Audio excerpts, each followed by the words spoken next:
দর্শক, কালের আলো লাইভে আপনাদের স্বাগতম। সাথে আছি আমি সুমাইয়া আক্তার। দর্শক, নির্বাচন মানেই বিপুল অর্থের লেনদেন। প্রার্থী ও রাজনৈতিক দলগুলোকে প্রচার প্রচারণা, জনসভা, কর্মী ব্যবস্থাপনা, পরিবহন, পোস্টার, লিফলেট, ডিজিটাল প্রচারণা সহ নানা খাতে অর্থ ব্যয় করতে হয়। এসব অর্থ কোথা থেকে এলো এবং কিভাবে ব্যয় হলো তা জনগণ ও রাষ্ট্রের কাছে স্পষ্ট করতেই নির্বাচনী ব্যয়ের হিসাব জমা দেওয়ার বাধ্যবাধকতা রয়েছে। সবশেষ গত ২৭ জুলাই নির্বাচন কমিশন জানিয়েছে ৪৯টি দল নির্বাচন ব্যয়ের হিসাব বিবরণী জমা দিয়েছে। তবে এরই মধ্যে একটি দলের হিসাব বিবরণী জমা পড়ার তথ্য মিলেছে।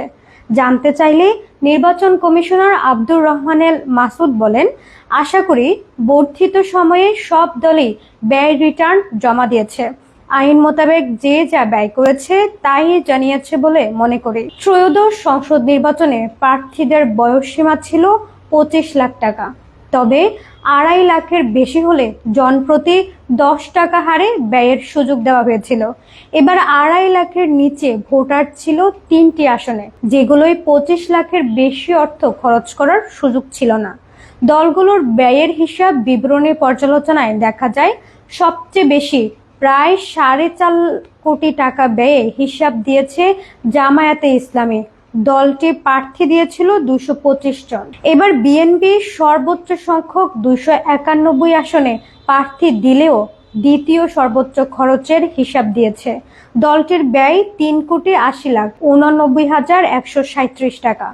ইসলামী আন্দোলন বাংলাদেশ ২৫৮ জন প্রার্থী দিয়ে খরচ দেখিয়েছে প্রায় ৩৩,৬৬,০০০ টাকা। জাতীয় পার্টি ২০০ প্রার্থী দিয়ে খরচ দেখিয়েছে ৫ লাখ টাকার বেশি। নতুন দল এনসিপি ৩২ জন প্রার্থী দিয়ে ব্যয় দেখিয়েছে ১২,৮৪,০০০ টাকা। ২২টি দলের মধ্যে সবচেয়ে কম ৩,০০০ টাকা ব্যয় দেখিয়েছে বাংলাদেশ মুসলিম লীগ বিএমএল। দলটির প্রার্থী ছিল ৪ জন। দর্শক, এবার ভোটে কোনো ধরনের দলীয় ব্যয় না করা দলের সংখ্যা ২৮টি। দলগুলো হচ্ছে Liberal Democratic Party LDP, Bangladesh Jatiya party BJP, Zaker party, Bangladesh Khelafat Andolan, Bangladesh Muslim League, National Peoples Party NPP, Jamiat Ulama Islam Bangladesh, Gonoforum, Gonofront, Bangladesh NAP, Bangladesh Jatiya party, কল্যাণ পার্টি, ইসলামিক ঐক্য জোট জাকপা, বিপ্লবী ওয়ার্কার্স পার্টি, বাংলাদেশ জাতীয়তাবাদী ফ্রন্ট বিএনএফ, জাতীয়তাবাদী গণতান্ত্রিক আন্দোলন এনডিএম, বাংলাদেশ কংগ্রেস ইনসানিয়াত বিপ্লব Bangladesh, Bangladesh Supreme Party BSP, নাগরিক ঐক্য গণসংহতি আন্দোলন, Bangladesh Development Party BDP, Bangladesh Minority Janata Party, Bangladesh Labour Party, Bangladesh Republican Party, জনতার দল ও বাংলাদেশ সম অধিকার পার্টি। নতুন নিবন্ধিত দল বাংলাদেশ মাইনরিটি জনতা পার্টি বিএমজেপির ৮ জন প্রার্থী এবারের ভোটে ছিল। দলটির ব্যয় শূন্য।